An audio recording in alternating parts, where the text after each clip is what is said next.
Hi friends, my name is Pavlina Nikolova and I'm a past life regression therapist since 2010, trained with the unforgettable Dolores Cannon, who gave a lot to us, and now it's our responsibility to use the method she left to us with same care and precision in favor of people transformation and awakening to help each other to become better humans. I'm doing now this video to give a little bit information on topics I wish to share for all English-speaking audience that is interested in a past life regression or information about past lives in general. You don't need to believe me blindly, but my aim here is to make you think over certain things and to ask yourself some questions. Then the answers will come to you very clearly.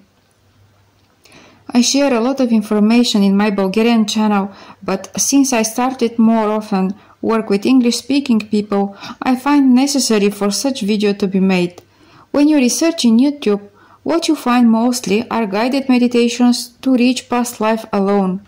Very rarely YouTube offers you to hear actual work, a real case of a person who was under past life regression, and to follow the work done and to benefit from the answers and the wisdom gained there. Or the materials you find would always have some big name such as life in Atlantis or past life as a highly developed being on different planet and so on and so on. I wish to tell everyone who already had such past life regressions, you don't need that fantasy. You are special and beautiful already in God's eyes, and you don't need to give yourself such a reconfirmation to be able to bear yourself in your hard life now for another day or another year until the next depression or the next crisis comes. I don't deny that Atlantis existed or that life on other planets do exist. I'm only saying you need to be very honest to yourself and seek past life therapy with readiness to hear the real answers that won't put you in humiliating position, of course, but will show you the slow progress of the immortal spirit you are, and this is valid for all of us. But we do need those real answers. We desperately need to see the past as much as our spiritual guide could share to us, although it is restricted and information comes only a certain quantity. Accepting and healing the past is the only way to continue with healthy mind and heart forward. We should seek and research why we suppress ourselves so much, why we are blaming ourselves for things that are not existing in this life. Why do we feel anxiety in our heart and non-satisfaction of the life we have? What is the reason to feel that we are losing precious time, that time is running away and we do useless things? And those questions won't be answered by imagining a past life of a very developed being that is almost perfect already. That is big contradiction to natural laws that are God's laws too. Human spirit cannot retrograde. It cannot lose advancement achieved. So if you insist to escape behind the image of such perfect past lives and such beings that already reached perfection, it means you are saying you forgot your noble qualities. You suddenly started to have envy, to be jealous, to be materialistic, to be egoistic. And that is not possible, because one progress achieved, the person who achieved it in the past lives will be the very same. Their qualities and capability to love and help others will be very transparent and obvious to everyone. No matter if that spirit is reincarnated in the conditions of a poor hut or in the White House.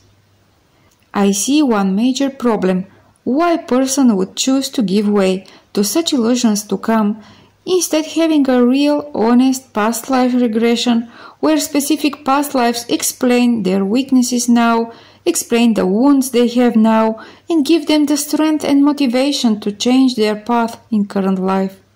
In my opinion, the reason for all that is fear.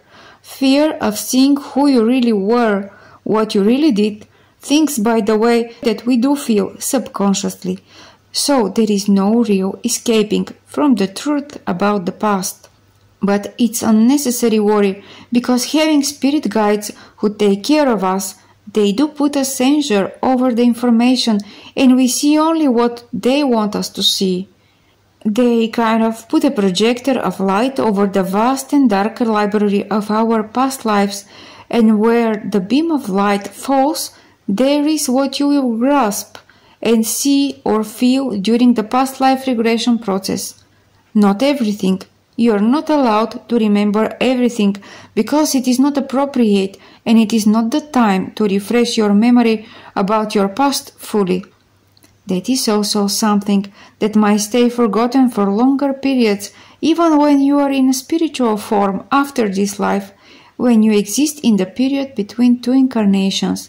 For example, very old memories of ancient past lives are brought to light into a spirit mind only if that spirit, already with good amount of progress, want to progress more and climb the ladder of hierarchy, and this thing there in the very old past stop them from advancement until the debt is paid and past is healed.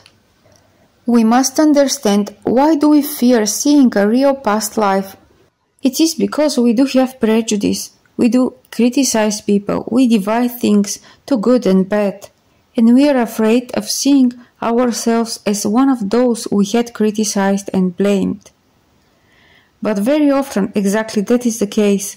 We had certain lives, certain trials in the past that left marks in our spiritual body, and now meeting people who do same mistakes like those big failures we had in past lives, reminding us of the pain and the remorse we had. It reminds us about the process of realization and awakening that probably we had undergone into a lower spiritual zone for a long period of time until we had felt repentance and were rescued by beings of light. When we are shown such past life where we did many mistakes and at the end realized that we lost our precious time in a physical body, the aim spirit guides have in mind is not to make us feel down or humiliate us, but on the contrary, to see the past in a new way, to forgive ourselves and all others involved, to understand the circumstances of life, to understand the traditions of the epoch, the education or the lack of it, and many more factors that will help us understand our past version, to forgive this past self and send love and compassion to this past self that keeps living inside our heart and keeps hurting and feeling pain for the long gone past, because it is still fixed into the events there. If we had forgiven completely to ourselves and know how to love ourselves, giving us a new chance, same as God has given to us with reincarnation process, we wouldn't have prejudice for the people doing same type of mistakes. We would not criticize anyone, remembering how slow is the progress of the spirit, and we would have love and understanding to all people. I do feel people who try escape behind past lives of famous personages of history or claiming they had been very developed in the past, they have need to reassure themselves of their own worthiness, to project something that will make them feel better. But if it is based on the mind desire to escape and preventing the deep digging of past life process, then it won't last long. You might feel euphoric for a certain time after projecting yourself such past, but because it is not based on true events, it won't feed your soul. It cannot become source of power for you. Of course, some people had in their spiritual past lives where they were, let's say, a ruler of a country, a king or a prince, or someone who did some bigger impact over certain people. But in what way do we receive such information? As I said before, your spiritual guide, the developed spirit that is assigned to you before you were even born in this current life, is taking care of what information and how much we will be able to touch upon.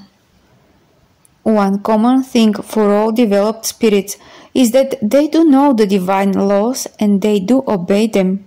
So, they won't do anything that might prevent your progress, won't show any bit of information that might incline you towards developing your pride or develop dangerous vanity in yourself, because all of us, we are weak still and need to overcome certain number of issues yet. But when they see need for some person to feel the strength and abilities that were in his possession in the past, if they feel someone needs feel more self-assertive or to learn they had overcome much bigger hardships in some past life events, then the spirit guides show information that from one side describe what the person did and from other side hide names, hide anything that could lead to discovery of the true identity, if this could do damage to the progress of that spirit. We are still very fragile and succumb easily to the temptations of glory, money, popularity, vanity, egoism. Our pride is the thing that leads to many painful lessons. That is why such censure of information is very needed. And another thing, that so much abused name of Atlantis. It is very popular to claim you had past life there, but only person ignorant of the events there could say that to the public, because that civilization didn't disappear for no reason. The evil that happened there created the need for the big restart. Spirits incarnated in the place misused knowledge. Of course, after destruction of Atlantis, they continued on their path of progress, having more incarnations in different places, but still carrying with themselves the past that need to be corrected and paid off, and the pain of the lost opportunity. There is a tendency, the older past life you explore, more ignorant and less developed your spirit would be, or at least in certain areas comparing to others. Another topic I see great need to be raised is how exactly our free will is working in our current life, when we have in mind that we are immortal spirits who already had different past lives and already exercised free will in the past. It is very important to take into consideration ourselves as spiritual beings with past existences and not to consider only this certain point in time when we have our current existence. Why is that needed? Because, being under the influence of the divine laws, and nobody could escape divine laws, we must consider choices taken by our free will in that spiritual past, in past lives or periods while we were in spirit form waiting reincarnation process. You have heard many times, you can create your reality, or the law of attraction, and so on and so on. But what is not being said is that you already did some things, you already expressed that free will in the past, and it triggers now consequences you must accept, and they do affect you no matter if you accept or not. For example, no matter if we speak about this current life, in your younger period, or about past life existence.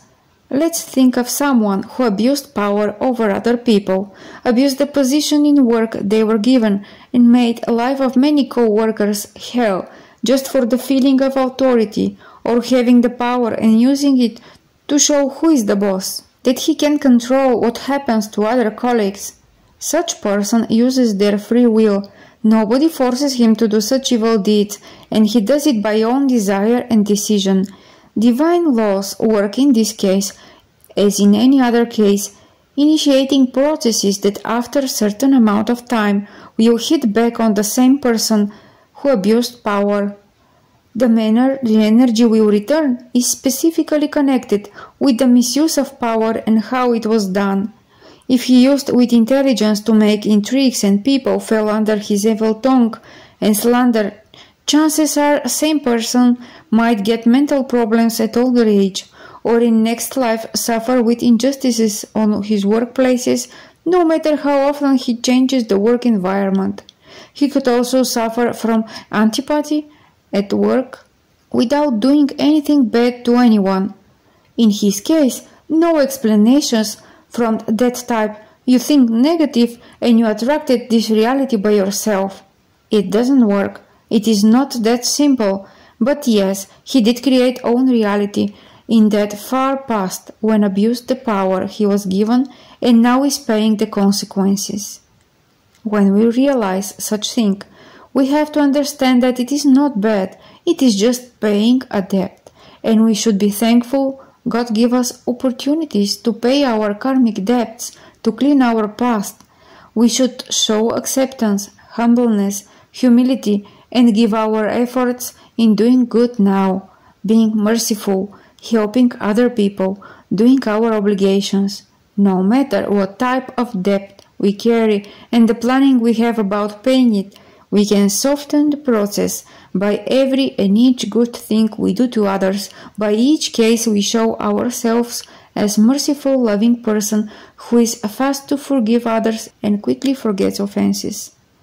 The law of action and reaction works for everyone. The law of cause and effect is also known by most people, although not very well understood. Or let's say understood only from one life perspective, but not from the many existences of the immortal spirits we all are. But there are many more divine laws that are carved in our consciousness, and since we carry this knowledge with us deeply, we know every time we trespass them. We deeply, in our soul, feel when we do something not right, so we have no excuse saying, "Oh, I didn't know that." But of course, materialism and worldly life make us sleep deep, and we cannot feel the voice inside our heart warning us for the steps we take. I want now to quote for those of you who are interested to learn more, who really wish work on yourself and be a better you. Here are some of the major divine laws combined under one title, Moral Laws. The quote is from the Spirit's book written 19th century by Allan Kardec, available for free download of PDF. In the third part of the book you will find the law of adoration, the law of labor, the law of reproduction, the law of preservation, the law of destruction, social law, the law of progress, the law of equality, the law of liberty, and the highest of all, the law of justice, of love and of charity. Those laws are explained in details, and you will understand many things related to how progress could be achieved, why work is necessary. Is living into isolation going to help anyone reach perfection? Does God understand prayer and adoration offered in different ways or languages?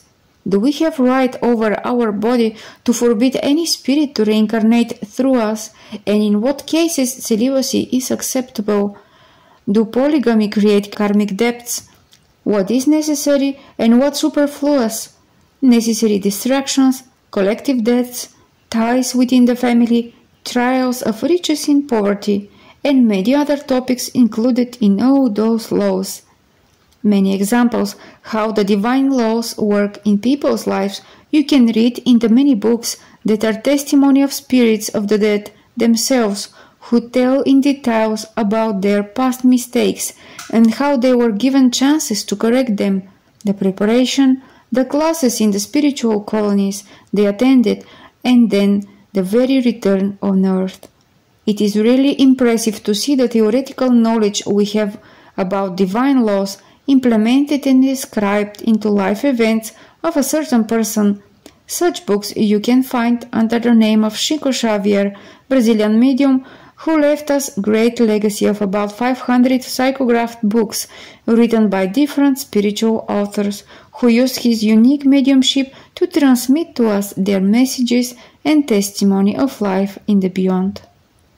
Also very good cases are presented in Heaven and Hell, book written again 19th century by Allan Kardec, again using mediums, where spirits in different states explain where they are and how they got there, what type of life they had, and how they passed through the death experience.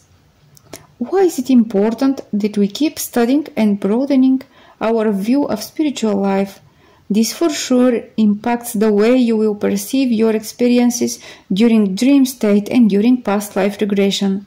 The more your mind is open, more easily you will understand your spirit guides' messages, and at one point you won't need past life regressions anymore because the information will come to you when you need it during sleep or even in awakened state. I guess for the moment that is enough information.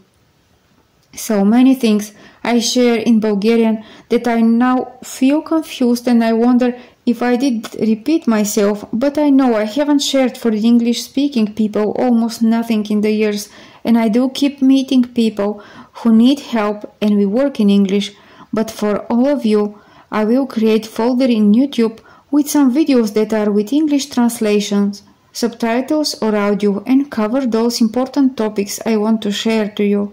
Also, part of the knowledge of Spiritism that I met so many years ago was in the form of videos with English subtitles, so I will include all those in the English folder I will create on YouTube, because we all need to raise our common knowledge on some topics and be more prepared.